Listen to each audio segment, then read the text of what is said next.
نستعينه ونستغفره ونعوذ بالله من شرور أنفسنا ومن سيئات أعمالنا. من يهده الله فلا مضل له ومن يضلله فلا هادي له، ونشهد أن لا إله إلا الله وحده لا شريك له، ونشهد أن محمدا عبده ورسوله. قال الله تعالى في القرآن المجيد: بسم الله الرحمن الرحيم.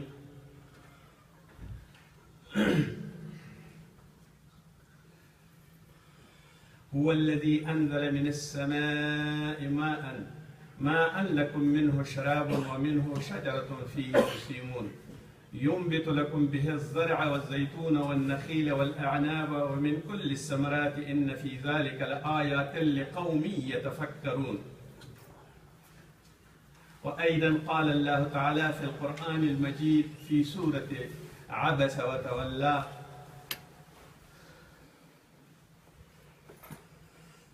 فلينظر الإنسان إلى طعامه أنا صببنا الماء صبا ثم شققنا الأرض شقا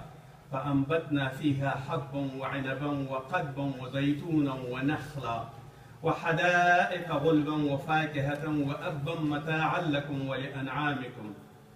صدق الله مولانا العظيم. وقال الله رسول الله صلى الله عليه وسلم في رواية مسلم: لا يجوع أهل البيت عندهم التمر. صدق الله مولانا العظيم وصدق رسوله النبي الكريم. اللهم صل على محمد وعلى آل محمد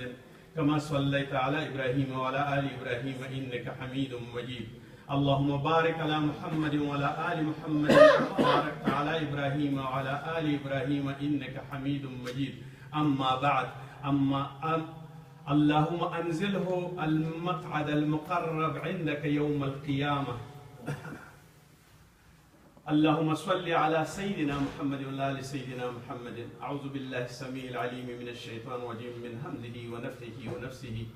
الله أكبر كبيرا، الحمد لله كثيرا، سبحان الله بكرة وأصيلا. زما د ایمان او د کلمې ورونو، زما مسلمانانو ورونو،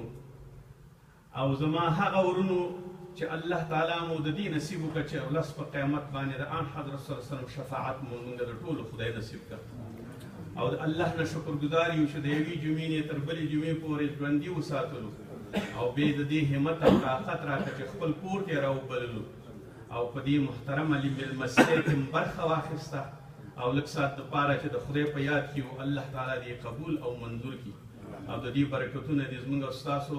د هغه ورونو هدایت وګرځوي کومو خلکو چې د مانځه نه لرې دي، د الله د اطاعت نه لرې دي، او کوم ورونه چې د دین لپاره کوشش کوي، د الله تعالی دې د هغو په ټولو الفاظو کې تاثیرات واچوي. کوم آیاتونه چې ما ولوستل دا د سورې عبسه د اخیری سپارې آیاتونه دي. دې کې فرمایي الله جل جلاله نن بیا هم د کائناتو په برخه کې، د کائناتو په سلسله کې بیا هم د کائناتو په برخه کې د اوبو او د میوو په هکله باندې انشاء الله خبرې کوو. فرمایي الله جل جلاله: انا صببنا الماء صبا، ما راتوی کړلې اوبه. الله جل جلاله فرمایي توی مې کړلې اوبه، یا توی شولې دا اوبه. صببنا په تویدو سره، صبا په تویدو سره، یعنی د اسمان نه باران وشو،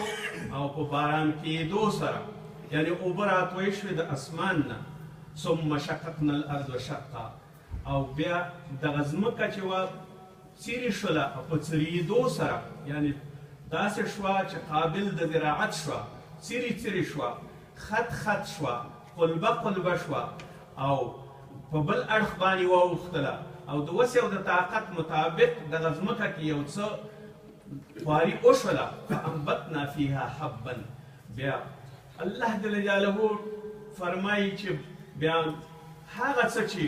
و لاندې د دې نه، فانبتنا هغه موږ شنه کړه، فیها حبا د دانې څخه.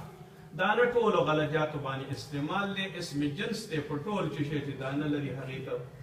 حبا ویلی کېږي. وعنبا وقضبا، او انګور چې موږ تاسو یې پېژنو، څوک ورته کور وایي.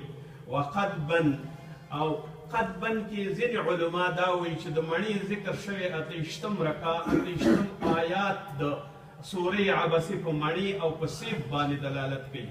او ځینې ورونه بیا وایي چې دا په ترکاریو باندې دلالت کوي. په هر صورت باندې دا دواړه معناګانې پکې دي. وایي زیتونا ونخلا، او بیا الله جل جلاله زیتون او خورما پیدا کړي. دا دواړه هغه میوې دي چې رښتیا هم پاکې او صفا میوې دي او د دې بنیاد هم په ډېرې پاکۍ باندې شوی. انشاءالله خبرې به وکړو. وحدائق غلبا، او بیا هغه باغونه او باغچې غلبن ډېر ګڼ او یو په بل باندې پریوتي او تر دې اندازې پورې چې یو بل کې لاره نه ګوري، یعنې داسې یو په بل سره قات او یو په بل پریوتلي دي او ډېر بیروبار یې جوړ کړی دی. یعنې داسې باغونه جوړ شو چې ګڼ دي. وفاکهة، او فاکهه په عربي کې ټولې میوې ته ویلی کېږي، لکه فروټ چې په انګلیش کې ویل کېږي. داسې فاکهتن ټول هغه څه چې میوې پرې دلالت کوي، ولو که دا د هر څه شي وي، که د ونې وي او که په ځمکه باندې کېږي، دې ته فاکهتن تفکه. وابن، او دې ابن کې علما دا وایي چې دا اووه شیونه ذکر شوي دي د انسان دپاره. وابن دا د علفو او یا په وښو باندې دلالت کوي چې دا د ټولو زناورو دپاره ذکر شوي دي. څوک کوم زناور چې وچ یابس او لامده واښه خوري، وچ او لامده واښه خوري. وابن دا په ابن باندې دلالت کوي. متاعا لکم ولانعامکم، دا ستاسو دپاره متاع ده او ستاسې د انعام او ستاسې د هغه څه دپاره چې اهلي حیوانات دي او غیر اهلي حیوانات دي. په بیولوژي کې پستاندار حیوانات دي او غیر پستاندار دي. فقرایي حیوانات دي او غیر فقرایي حیوانات دي. اهلي دي او که غیر اهلي دي. دا ستاسو د هغه خلکو د ټولو دپاره متاع ده. اوس راځو دې ته اول د دې نه شروع کوو. الله جل جلاله په دې باندې دې شیانو کې داسې ویلي چې موږ انسان دې په خپله وګوري خپل طعام ته. دا طعام د کومو مراحلو نه تېر شوی دی او د دې دسترخوان باندې څنګه راغلی دی. د دې دپاره د انسان فکر پکار دی چې دا طعام په کوم ذریعه باندې راغلی، د څومره احوالو او د څومره ترکیباتو نه او د څومره کیمیاوي او فزیکي عملیاتو نه بیا وروسته ستا په دې دسترخوان باندې کېښودل شو او تا ته په معده کې تیار شو. نو اوس ته وایه چې دا فلینظر الانسان الی طعامه، لږ نظر خو ورته وکړه چې دا انسان ته دا طعام څرنګه راغی او د دې ژوند ته څنګه راغی. الله جل جلاله د ټولو هغه مخلوقاتو دپاره چې په دنیا کې دي، دې هر یو ته خپل رزق لیکلی دی، د دې ته تیار جوړ شوی هر یو ذخیره او د هر یو وخت او د هر یو سکند او د هر یو دقیقې او د هر یو ورځې او د هر یو وخت دپاره د الله جل جلاله په نیز باندې دغه ټول رزقونه تیار شوي. د ابتدا د آدم علیه السلام نه تر انتها تر محشره پورې تر ورځ د قیامته پورې دغه ټول انسانانو ته دا نوشته شوي دي او دا ورته تیار شوي دي. یعنې هغه بادشاه، احسن الخالقین، احکم الحاکمین، دغه ټول هر څه د خپل مخلوقاتو دپاره تیار کړي دي او د دې لپاره یې جوړ کړي دي چې د خپل طعام نه استفاده وکړي. ان صببنا الماء صبا،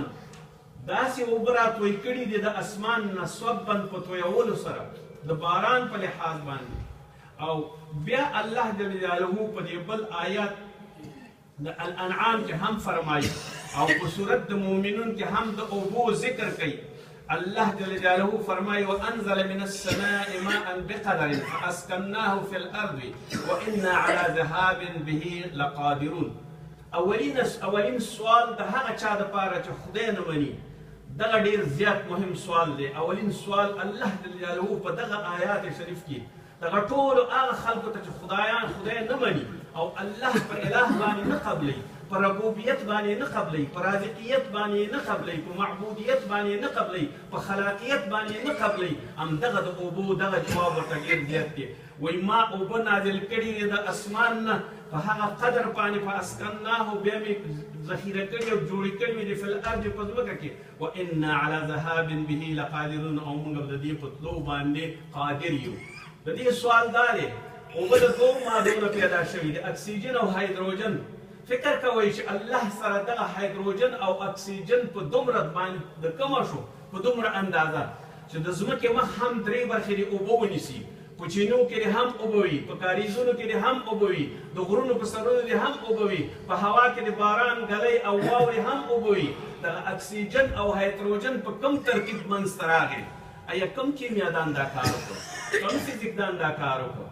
او دا اوس هم کله چې کثیف بادونه راشي په بحر باندې او موجونه یو تر بله ولګېږي او بړاسونه پورته شي هوا ته، په اسمان کې او د هغه بړاسونو نه بیرته باران ریزش د باران کیږي او یا د واورې تی کیږي او یا د نورو څه تی کیږي آیا څوک قادر دی چې دغه کثیف بادونه دغه وریځو باندې تقسیم کړه اکسیجن او هایدروجن په فضا کې جدا شو کم کیمیادان کم فزیکدان کم یو وکولی شو چې دغه هایدروجن او دغه راواخلي او یو بحر ته جوړ کړي یوه چینه ته جوړه کړي یو لوټه اوبه ته جوړې کړي یو بالټۍ اوبه ته جوړې کړي او یو لختې اوبه ته جوړې کړي څوک قادر دی په دې باندې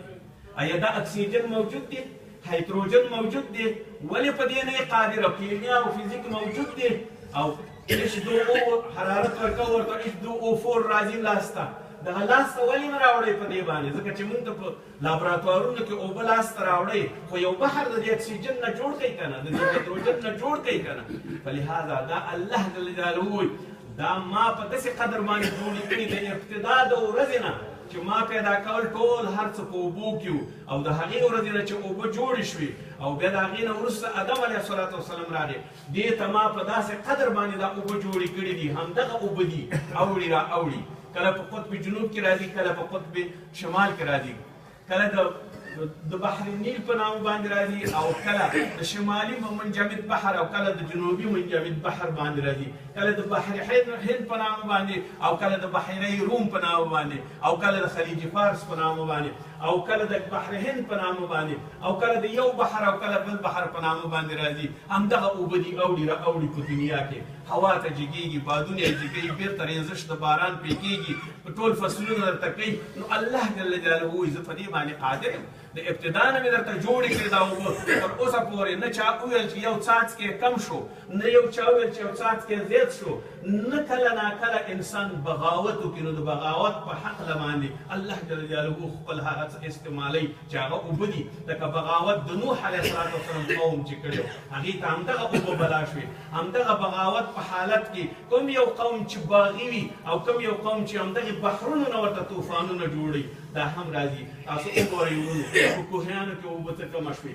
دغه باران چې په خپله کېږي د دې کیفیت وګورئ که دغه باران یو ځل ټول په یو ویالې په څېر یا د یو نهر په څېر په دې دنیا باندې راخوشي شي آیا دغه پاخه عمارتونه پاتې کېدلی شي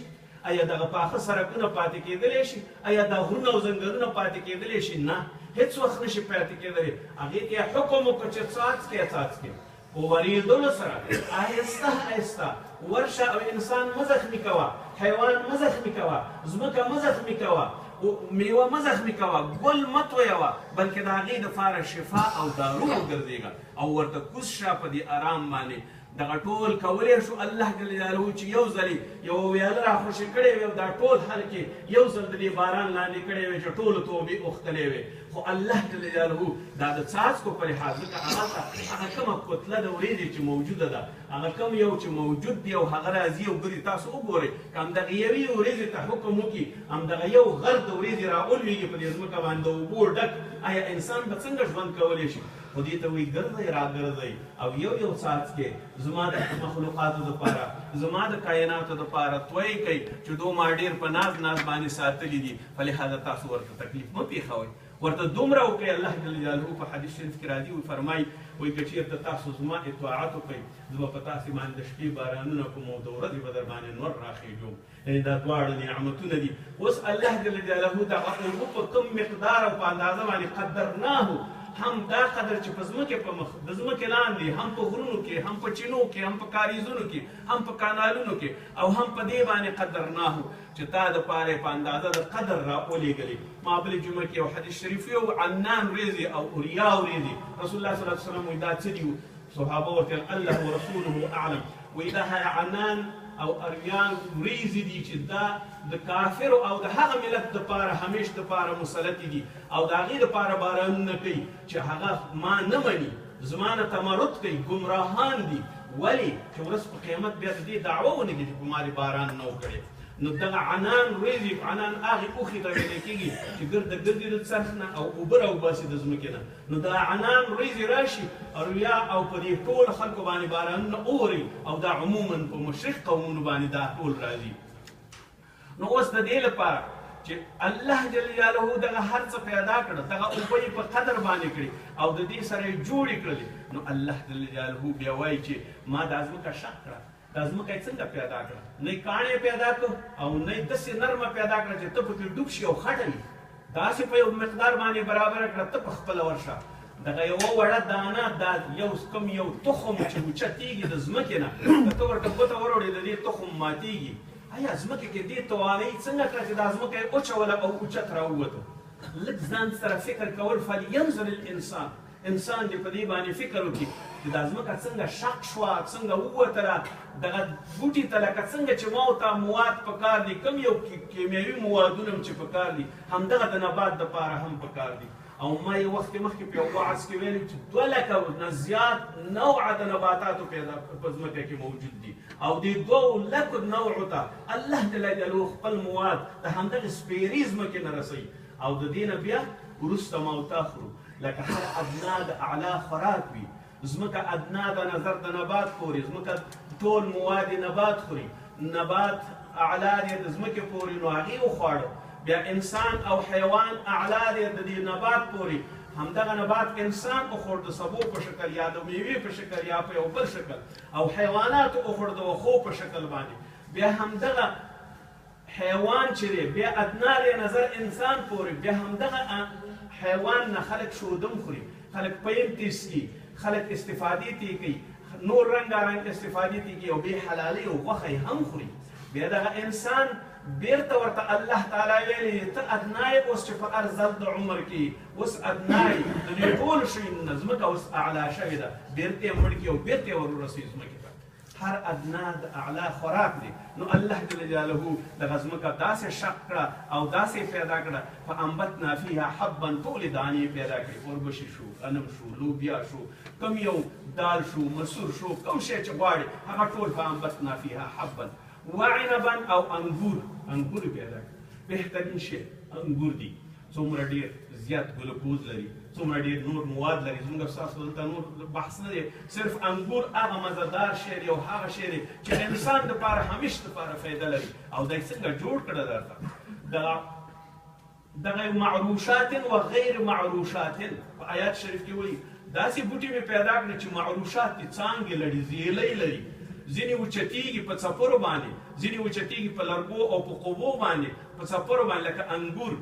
همدغه انګور څپره باندې جګ شي او ښایسته ښایسته شي او ګل شي او بالاخره درته یو ښه ښایسته غونچه د انګورو تیاره کړي، هغې کې سره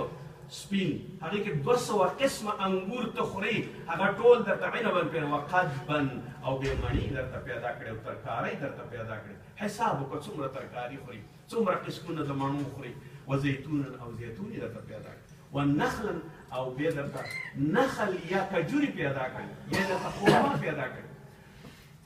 والتین والزیتون کې مفسرین لیکي والتین والزیتون الله تعالی وایي قسم مې دې وي په انځر باندې. انځر یو ځل ذکر شوی دی په ټول قرآن عظیم شان کې، والزیتون او زیتون وځلې ذکر شوي دي. والتین والزیتون، ولې والتین والزیتون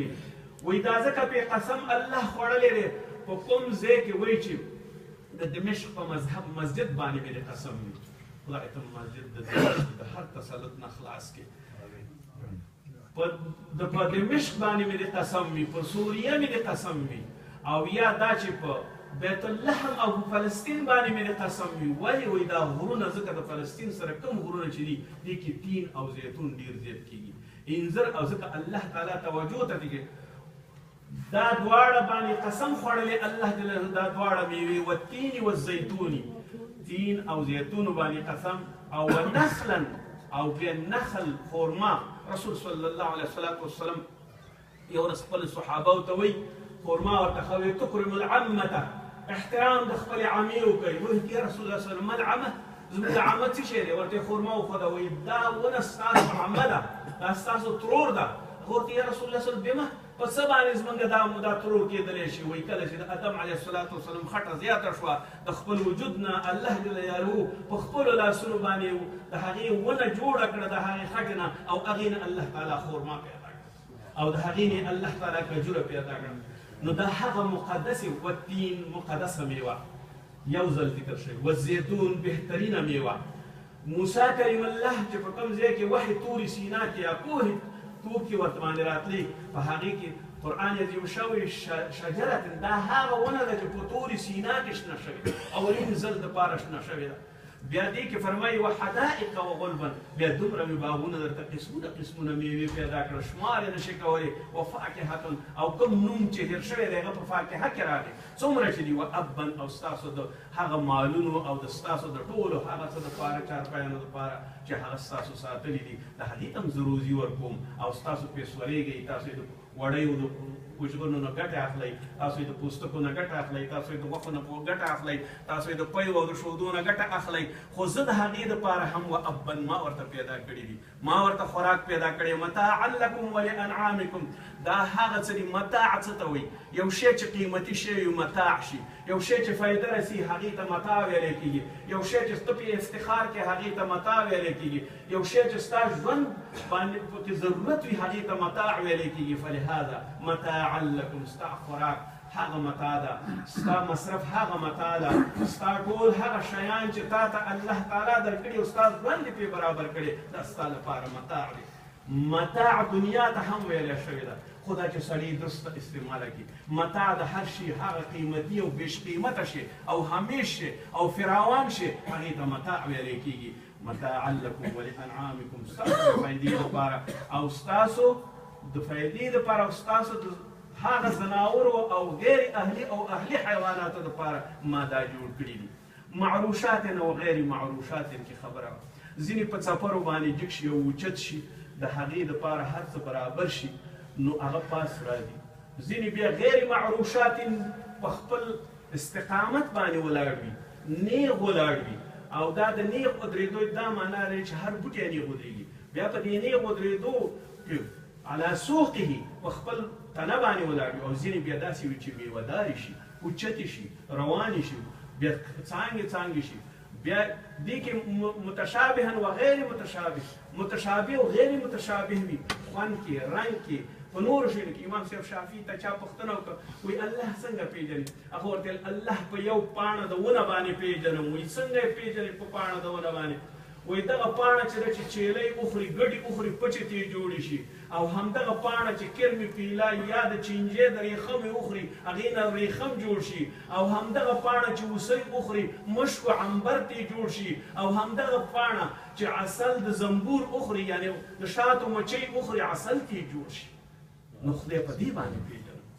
د یوې ځمکې نه رنګارنګ ګلونه را پیدا کړه، د یوې ځمکې نه قسمه د تروې ځمکې نه درته اوچته کړه هر څه، تروه ځمکه، تروې اوبه درته ملګینه ټول هر څه. وګوره یو دریاب ته حکم کړی د لوط علیه السلام هغه کوم بحر میت چې یو حیوان پکې ژوند نشي کولی. ولې نشي کولی؟ هغه د قهر ځای دی، هلته د الله تعالی قهر ورېدلی. تر اوسه پورې حیوان نشي ورتلی، انسان نشي ورتلی او نه دننه په اوبو کې ژوند کولی شي. هر حیوان چې په سهوه باندې، هر ماهي او کب چې په سهوه ورشي هلته مړ کېږي. اما همدغه تروې اوبه، همدغه تروه ځمکه لکه د هالنډ ځمکه، لکه د نورو ځینو ځمکه، همدغه یې درته برابرې کړي، درته پکې ښه هر څه سبزي کېږي. دا د خدای حکم چې نه وي درته مې یو اکسیجن او هایدروجن یو ځای کړه، یو بحیره یو کانال کې جوړ کړه، هېڅ وخت یې نشي جوړولی. فلهذا دا د الله تعالی قدرتونه دي. د انسان دپاره همیش چلنج دی، د هغه چا دپاره چې ګمراه دی چې باید په دې باندې پوه شي چې زیتون چې شي ته وي، ونه چې شي ته وي. یو وخت د روم پادشاه عمر رضی الله عنه ته یو خط راولېږه، ورته ویل چې زه ستاسو نه خبر شویم ستاسو په ملک کې یوه داسې یوه ونه ده چې هغه ونه داسې ونه وي چې اول سر کې چې میوه ونیسي د خره د غوږونو غوندې وي، بوشي خر میوه شي. بعد د هغې نه وروسته چې بیا لږه غټه شي د هغې نه بیا شنه زمرود جوړ شي، او د هغې نه وروسته چې بیا لږه اوچته شي بیا د هغې نه یو ښایسته عسل راتویږي، عرق ترې راتویږي، هغه ډېر خوندور وي. د هغې نه وروسته بیا زیړ شي لکه طلا، او بیا د هغې نه وروسته یاقوتو غوندې شي. او دا هغه میوه ده چې کله پخه شي د کور دپاره پوره غذا ده او د مسافر دپاره توښه ده. عمر رضی الله عنه چې کله خط ولوسته نو ورته یې ولیکل په جواب کې هو، هغې ورته لیکلي چې دا ونه جنتي ده، ورته یې لیکلي هو همدا ونه ده، همدې صفاتو باندې دا ونه ده، خو د دې لاندې عیسی علیه السلام پیدا شوی. یعنې ستا پیغمبر ای عیسوي د خرما د ونې لاندې پیدا شوی. ځکه ورته الله جل جلاله ورته ویلي چې ته به ځې بجذع النخلة، هغه لاندې د نخل لاندې کښېنه او هلته به درته چینه وي او همدې نه به خورې او څکې. اوس ټول طبیبان دا وایي که څوک ګلوکوز اخلي د خرما نه او کومه یوه حامله ښځه چې د خپل حمل په وخت کې څو دانې خرما وخوري الله تعالی حمل پې اسانوي او رسول صلی الله علیه وسلم قاعده دا وه چې همیش دپاره به طفل د نوم نهادۍ دپاره او یا د نور څه دپاره ورته راوړل شو نو خپل مبارکو غاښونو باندې به یې وجوله خرما او بیا به یې طفل ته به یې ورکړه په خوله کې او بیا به یې نوم ورباندې کېښود نو اوس هغه خرما چې کومه یوه اوس نن سبا د هغه بهترینه غذا ده زیتون د زیتون صفت کوي په قرآن عظیم الشان کې بهترینه غذا ده بهترین تیل لري تاسو ته رڼا راوړي بهترینه غذا ده د دې نه ښه غذا نشته دی بله او رسول صلی الله علیه وسلم فرمایي په کوم کور کې چې تمر وي مخکې ما دا حدیث شریف ولوسته کوم کور کې چې خرما وي په هغې کور کې تنده نه وي هغې کې ولږه نه وي هغې کې هر څه پوره کېږي نو الله جل جلاله د خپل قدرت له مخې ټول میوې او ثمرات پیدا کړي هغه چې غیر معروشات دي او معروش وي په ځمکه کې لکه کدو لکه خټکې لکه هندوانه دا هم یوه نوعه ده یو وخت یو ډاکټر وایي چې کاش کې چې دا کدو په اسمان کې پاس کېدلی په سفره باندې کېدی نو دا به ډېر ښه وي بل سفر لاندې روان یو کدو پې د پاسه راغورځېدلی وایي توبه خدای توبه مې دي بیا داسې نه وي هم ځکه دا کدو لاندې به غار سړی چې راولېږي پې د هغې سر به ماتوي نو باید دا همداسې وي نو اوس الله تعالی خپل حکمت وګوره څه یې درته پاس کړه څه یې درته لاندې کړه څه یې درته په ونو کې کړه د خرماو بوټي اوبو ته ضرورت نه لري د زیتون بوټي اوبو ته ضرورت متشابه نو غیر متشابه صرف دومره به درته ویم د زیتون ونه او د انار ونه ور رومان دواړه یو شی دي سره پاڼو کې هم یو شی ضعیفوالي کې هم یو شی دي او نور څانګې او هر څه سوری هم پوره نه لري او همدغسې ډکېږي پاڼې یو شی دي اما هغه چې دی انار جوړوي او دا چې دی زیتون جوړوي متشابه او غیر متشابه اما هغه انار دوه راواخله یو سور وي یو سپین وي یو میخوش وي یو تریو وي یو تریخ وي یو خوږ وي یو بېدانه وي یو دانهدار وي متشابه او غیر متشابه په یو بوټي کې په یوه ځمکه کې په یو ځای کې ګلونه قسمه قسم رقم ستا د خوشحالۍ دپاره ای بنده او بیا هم د الله تعالی حق نه منې او د الله تعالی نه لرې اوسېږي نو اوس وګوره چې الله تعالی درته څومره انعامات راوړي او څومره انتظام یې ستا کړی چې کله یې ته په دنیا کې پیدا کولې دغه ټول شی یې درته برابر کړل هر چا دپاره یې خپله کیسه خپل حق خپل استحقاق د اوبو نه د خوراک نه د حیواناتو نه کوم یو چې ستا نصیب کې دي هغه ټول درته برابر کړل بې اعتراف د مور د حوصلې نه راویستې او درته یې ویل دا تا او دا د ژوند اوس ما پېژنې او که نه مې پېژنې تتفکرون کله فکر کې او کنه تدبرون کله تدبیر کې او کنه تعقلون کله کې او تذکرون کله یادونه کې او کنه فلینظرون کله بوري او کنه بوري اوس ړونده کوڼه جاهله اوس وګوره چې د خدای څنګه ده اصلا یو ورځ دې یاد نه کړه چې الله چېرته دی او که نه دی الله شته دی او که نه شته معبود برحق دی او که نه دی د هغې احساناتو ته وګوره او که یوه ورځ درته ووایي نو بیا ټول توبې وباسي یوه زلزله راولي یو بحر کې طوفان راولي یا د یو نوح علیه السلام یو طوفان راولي بیا چېرته خلاصېږي هېڅ وخت نشي خلاصېدلی بهتره انسان سره دا ده تتفکرون په هر شي کې باید فکر وکړي دا خلق د ځمکې او د اسمان څنګه دا د کم سهولت دپاره شوی دا د کمې ورځې دپاره شوی دا د چا دپاره شوی رئیس او خلیفه ته یې په دې ځمکه کې ای رئیسه ای خلیفه من حیث د